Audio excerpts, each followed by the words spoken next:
And camera speeds. We're on the clock. 25 minutes now. So 20. Well, it's supposed to be 30, and I figured 20. You and I have no shortage of things to talk about. Hi, camera. Oh, yeah. I'm Steve Gabers. This is my guest this week, Stefan Ludwig, all the way in from Germany. Well, I live right around the corner. 60 York. It was a short walk. Yeah. This is vlog number, I think, 6. If it isn't, meh. Today we'll be talking about all things photo and beyond. I met you, we were just talking about this, that I met you at Jeff Toy, Tuesday Night Social. Mm-hmm. You were pretty new. What was that, about a year and a half ago? Yeah, I was probably here for only a few weeks, I think. And you had my name, and we've been fast friends ever since. Plus, you're my neighbor. So we've worked together on commercial gigs, on some retail stuff, weddings and whatnot.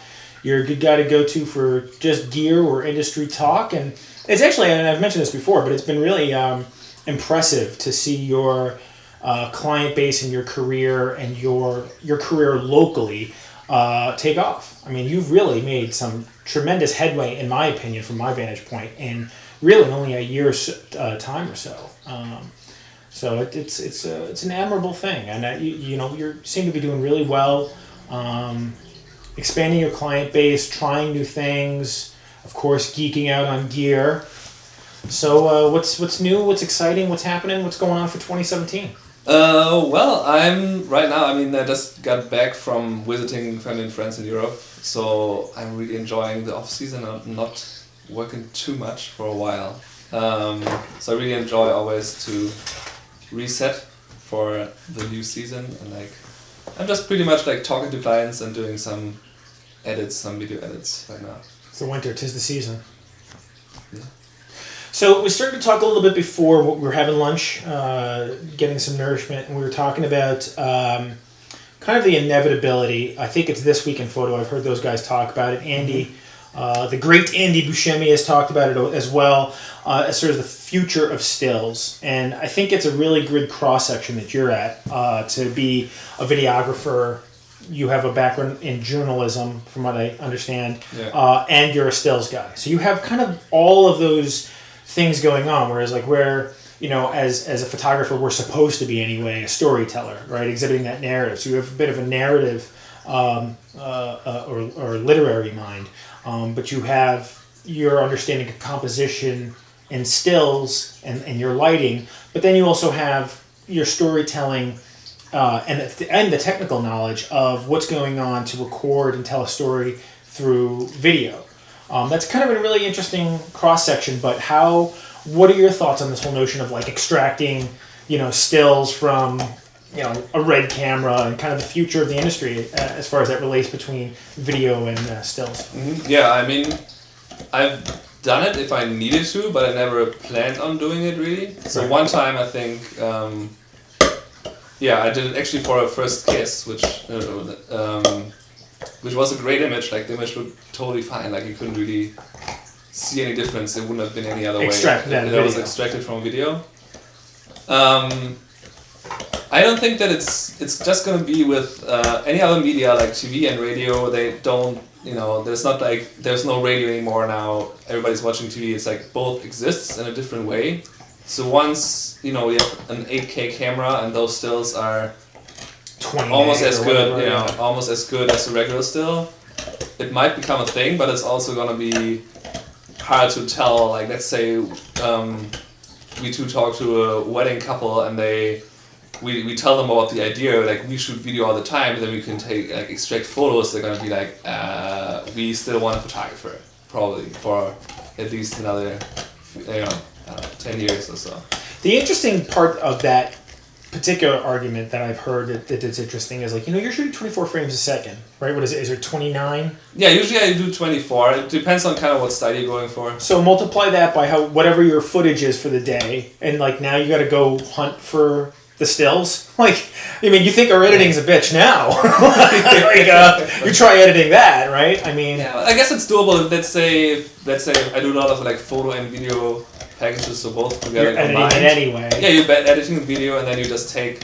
You're like, okay, at this scene, that looks good. That's you already picking the highlights of the video anyway, so then you might just grab stills while you're doing that. I think it's a process you can do. So obviously it's gonna be hard to because then you have even more to choose from. You can just go another split second.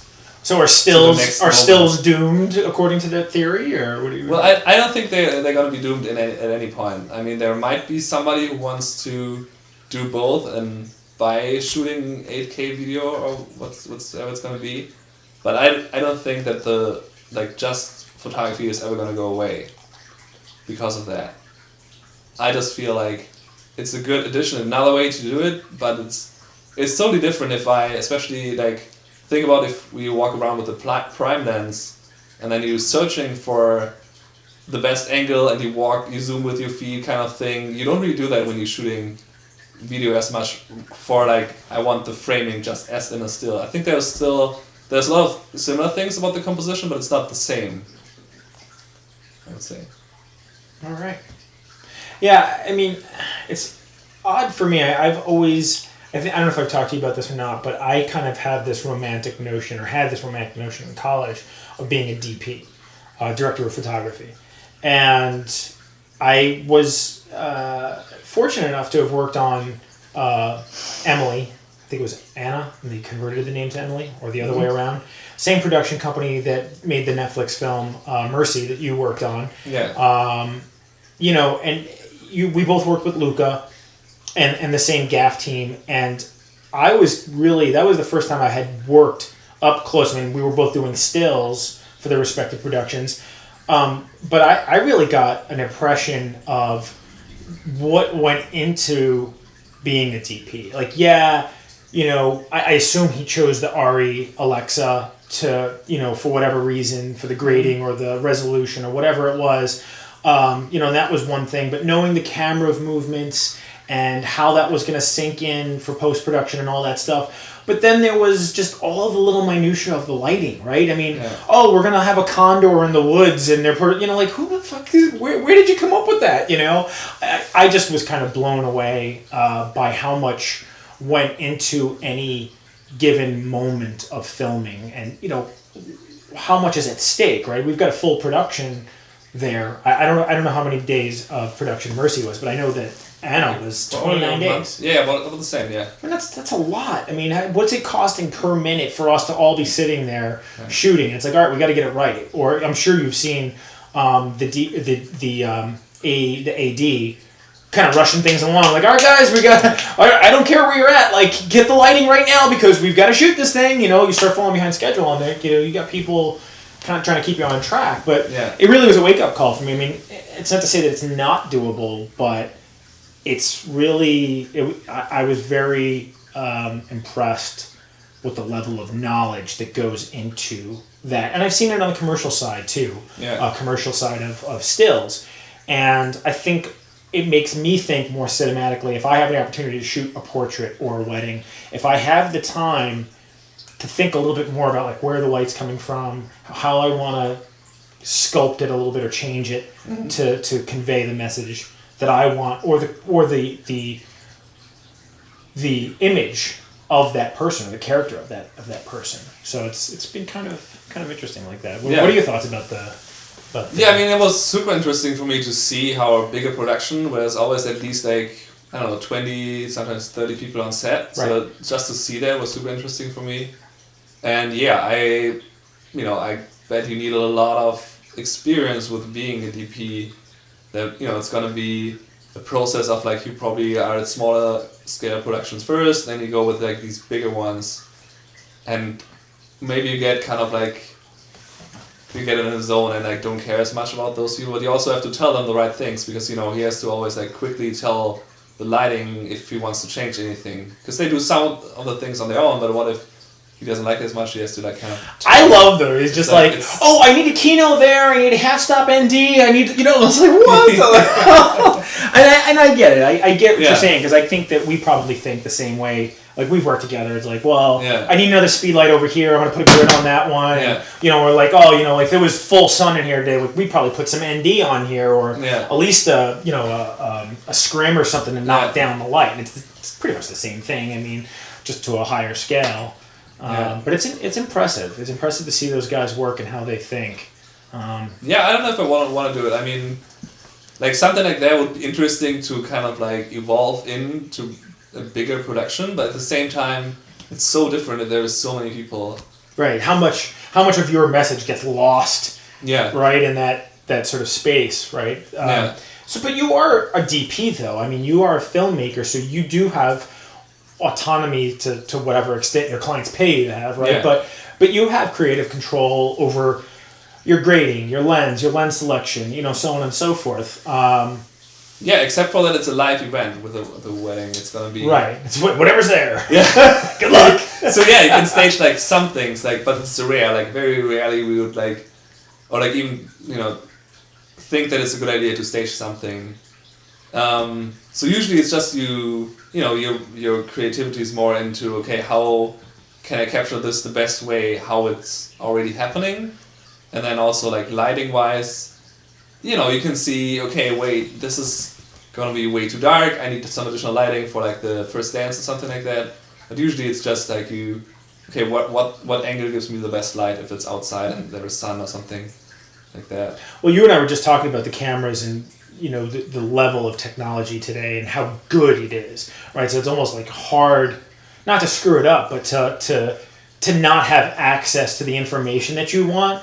And I think, at least in my short tenure here in shooting weddings, like the industry's changed a lot. And every now and then I'll see a videographer at a wedding with like, 1 or 5 LEDs, and like the LEDs are great. Yeah. But there's a time and place for it. And I think, at least from when I've worked with you, like you really try to work the limits of the rig to capture the ambient. You try not to be intrusive on the field, if you will, if you can avoid it. I mean, if it's an interview or something else, like, you have a little bit more control, but you have a very, if I'm not mistaken, I think you have, for the most part, a kind of a non-obtrusive approach to the subject. Yeah, especially like people are kind of used to flash, they don't even notice them, that much. But if I put a LED right on my camera, we put a 1K on the camera. Yeah. It's just way more distracting, and people, like, let's say the first time I was on the dance floor with an LED light right on my camera, I was like, wow, this looks beautiful, it's perfectly lit. But then I also noticed, okay, you kind of have to like... Alright, cool. I'm going to reset the timer here. I'll put a little bit more time on the clock. I had a technical issue, and we had to reset the camera. Louis, right there, bud. Lay down. But we were in the middle of talking about the LED on the dance floor, and how it's obtrusive and stylistically with respect to. I'll let you kind of continue on that note, because you were talking about being a little less obtrusive on our subjects. And that's I guess I probably already said that it's the flash itself will not distract as much as an LED lighting does. Right. So I feel like it's not the good idea to bring like gigantic LED lighting, like 3 big LED lights on a dance floor or something, because you're also messing up the DJ light. Like every time I would do something like I just turn like a bigger LED light on for like, I don't know, like the dancing, I would always try to communicate with the DJ. I was like, okay, we don't want to mess up your lighting, but we kind of need that. If they seem to be okay with it, we just go with it. Right. Yeah, it's funny because a lot of photographers complain about the DJ's lighting competing with their lighting or their subject on the dance floor. And I mean, I don't know, weddings are tough in that regard. You have to kind of put your ego aside, I think, because at the end of the day, it's your client. And the client hired the DJ. They want to dance and have a good time. They don't really give a shit whether or not your images have dots on their face or not, or how much time in Photoshop it's going to be for you to remove them. Like, my theory on that is like, look, there's dots on the face because the DJ's light. I don't know what to tell you. Like, there was a DJ there. You can ask them if you can turn it off. Like last time I asked, he was like, well, I can do less of them, but I can't really turn them off. Otherwise, it's probably his lighting setup was too boring or whatever. Most of them are pretty cool about this. Yeah, I mean, but I also feel like with the DJs, it's either like some people, they also buy something for the uplighting or buy like a bigger package, but some DJs does have like some additional lighting, so they don't care about it, just let it run on automatic, sync to the music. Right. Which is, that's just what, if people don't really care about it in the first place, then it is what it is. it's what it is. Yeah, we were touched on it a little bit. We were, it's like our job. It's, I actually get this a lot from my father-in-law in working in commercial collection. Mm-hmm. I spent 10 years there out of college, and I learned a lot. But one of the theories, or I don't want to say it's a theory, but it's maybe a life practice, if you will, or mantra, is like, most people, they don't care. They don't care if you got a flat tire or your lens rolled down a flight of stairs, or maybe they care temporarily if you broke your arm, but like, who's going to shoot this fucking wedding? Like, at the end of the day, like, they paid you. We don't care about all that other stuff. Like, we need you to do what you were hired to do. I think that's why a lot of people, among other reasons, get turned off to shoot weddings. It's always kind of interesting to me to see. I think a lot of the, I don't want to say old timers, but the veterans will kind of complain about the younger kids coming in and changing the market or competing in the market, or not understanding what goes into it. And that's where I think that the veterans, it's their responsibility, or our responsibility to, if I can consider myself a veteran, which I am, to impart that information onto them. It's not one thing. It's not the camera. It's not your insurance or how gregarious you are. It's not any one component. It's all of those things. And you need as many of those components to be operating in order to do your job successfully, right? And I think that's one of the things that's really missed a lot when we have these conversations with old and new and demographics changing and the industry changing. I mean, that's the key. I mean, someone wants to come in. We were talking about an individual a little bit earlier about a friend of yours who you're helping break into the industry and stuff like that. And that's awesome. I'm sure if she's under your tutelage and the other photographer, who I won't mention for copyright reasons, if she's in that space, I'm sure she'll do very, very well. And it sounds like she understands. But, people want to come in and do what I do. I wish you the best of luck. And I don't mean that hurtfully. I mean that sincerely. Is it still rolling? It is still rolling. Good. Because it's not an easy thing that we do. There's a lot of demand on us on any given day to do our jobs well. Yeah. And, someone else wants to try to compete with me to do that, have at it. Yeah, I mean, I always felt like there is definitely enough, like if you just look at the amount of weddings that are, like, let's say in the Buffalo area, it's way more weddings per weekend than there is professional photographers. So there's always space for these newer people who come in. But then the other thing you mentioned about it only happens once. It's like a very, you can't really change anything. There's, it's a live event, so it's always like there's always a lot of unplanned things that could happen.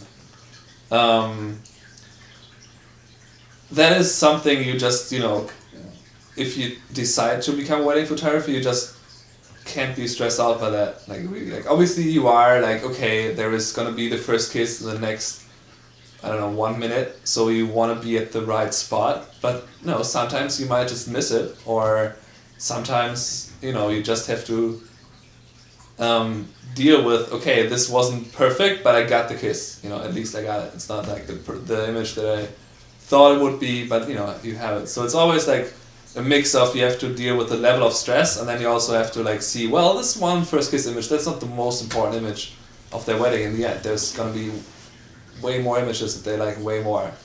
Like, I don't know how often you see a first kiss on the wall. Yeah, that's an interesting thing to me. I think it was Lindsay Daddario who was talking a little bit about the default pose of having the couple kiss or embrace. And I think as I've become more experienced, I do that less and less. I want to see connection between the couple, posed but not posed. And it's kind of, trying to coax that out of them and make them feel comfortable with me being there. And that's where the engagement session, for me anyway, I think comes in handy, to have them know a little bit about me and how I work, and knowing them and how they are with each other. I think that's really important. I always try to express that to my client. It's not always well received, but I do try to, I'm bad at upselling. I think a lot of times people are like, well, I don't need a photo book, and I don't need, a wedding book, and I don't need an engagement session. And they don't. If they don't want it, they don't have to pay for it. I offer my services a la carte. But, both of those things are beneficial. I mean, I don't have a wedding book for my wedding. I wish I had one. I have one that people have put together for me, but I wish I had a really nice wedding book with beautiful images that are on like a flush mount page. And I'm like, I like my book. I stand by that product. And the engagement session really helps get the couple to calm down and trust you and all that sort of stuff. Yeah, I feel like that's kind of the easiest sell usually, to tell them we kind of need that to like get to know how I work and then how we work together, and then it's a lot of times it's all about getting to know them more. Like the more you know them, the easier it is to work with them. It's the same with if you shoot the getting ready, like let's say you are there for at least an hour or something like that, you can get to know their wedding party a little bit more. So then it's gonna be easier to shoot with them later. They're gonna That is huge. If they like you, they're gonna help you in any way that they can during the rest of the day. So that's always good. I don't know how you are. I do know how you are because we've done it, but we were both on location for that wedding we did when we traveled to, what was it, Syracuse? Mm-hmm.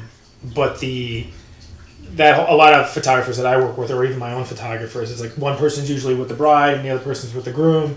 And there's a part of me that doesn't like doing it that way, only because I feel like I lose that connection that you were talking about. Like you spend an hour with them and you kind of like hanging around the room, making jokes, shooting different things, whatever. And they get to be kind of comfortable with you being there. And I find that by not being there, like if I'm shooting whatever the other side is, then I get to meet them for the first time, and there's kind of a veil there, pardon the pun. But yeah, you have to kind of work with that. I don't know. That's how I always tell them to do at least a little bit of the getting ready, because some photographers, they want to show up a little bit later. They want to just like stage the getting ready because they know that they don't use those images that much. But I feel like still, at least for me, it's just easier to like shoot a little bit of that, and most people still want those images. Right. It's funny you were talking about missing stuff. I shot I believe it's my first Orthodox Jewish wedding this past Sunday, and it was tough in that the pace was really fast, and as you know, I work pretty quick, and it was fast, and I was one photographer. And it was demanding, and I was up for the challenge. I think if anything, I learned that about shooting it. That it was a challenge. It was fun. It was very fast paced. There was a lot to do. Thinking really quick. They crushed the glass. Well, for this they put it in foil, and I wish I knew a little bit more about why that is and what that means with respect to the scripture and what have you. But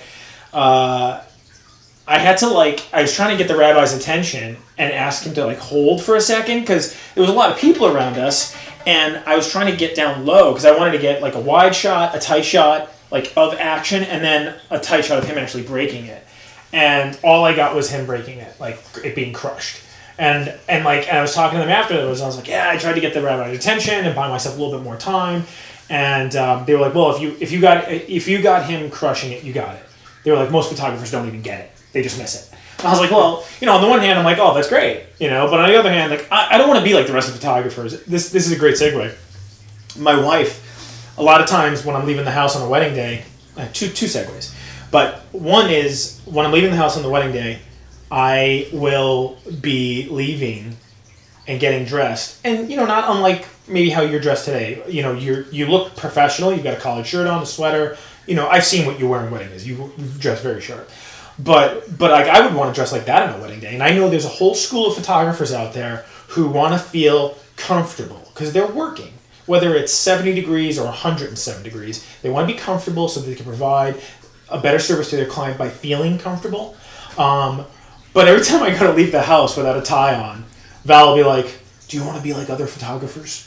I'm like, well, fine, I'll put the tie on, and I put it on and go do the thing. And, so there is that level of separation. Yeah. I mean, I hope a tie is not the only thing separating me from my competition, but that is a component. You made me think of something else that I embrace. I still get nervous every time I go shoot a wedding. And in the beginning, I can still remember my first solo wedding was a work for hire gig, and I forget where it was. I had to travel somewhere. Is that thing still rolling? It is. I had to travel somewhere about an hour from here, and I was freaking out because I was like, oh man, it's all on you. If you've never done one before, it's like the show's on your shoulders. I really hope you know what you're doing. You know, we're back rolling again. Camera's dumped out on us twice. Oh, just spit it all over you. No, you did. I'll get some sanitizer. Well, with this, before the camera craps out again, we'll close with where can we find you? On www.stefan-ludwig.com. Check out Stefan's work, videography, stills, excellent stuff. I love that music video you did. I can't remember the name of the band. Wolf. That was really cool. I really dug that a lot. I'm interested to see when Adrian's stuff comes out. I'm sure that'll be good too. Oh yeah. A little bit of a different genre, but still it's a little bit different. Cool stuff, you know. I'm Steve Gabers. You can find me at ingphotography.net. You're either viewing this actually on ING or you're viewing it on YouTube. Huge thanks, man. It's been great. For having me. It's been great, going down this road with you together. I said it before, and I'll say it again because it's worth saying. But you've been a good companion down the road of photography, and I look forward to more of these conversations. Same here. Thank you. All right, brother. And camera cut. I'm back! Sorry for the technical there. I'm new to shooting video on the digital SLR, and there's been some issues, notably on the last frame, focus. But also during that recording, the camera dumped out on us a few times. I'm following up with an addendum here post-script because I think it's important. Where it cut off, Steph and I were talking about being anxious or nervous before an event. And it's really important, I think, for our audiences as an education or discussion towards the industry that it's not uncommon for the performer, if you will, to be nervous, whether it's public speaking engagement or it's a job, and it's not a bad thing. It shows a level of respect or concern for, first of all, what you're doing, but also to the audience. So I think it's very important and notable that it's not uncommon, and if you do have this, you're not alone. So I apologize for the technical difficulties on this one. It was easier to shoot it on an iPhone, which I may go back to, but it's also been a good transition for me, kind of experimenting a little bit more with video and video editing with DSLR. So thanks for watching, and talk to you again real soon. Bye.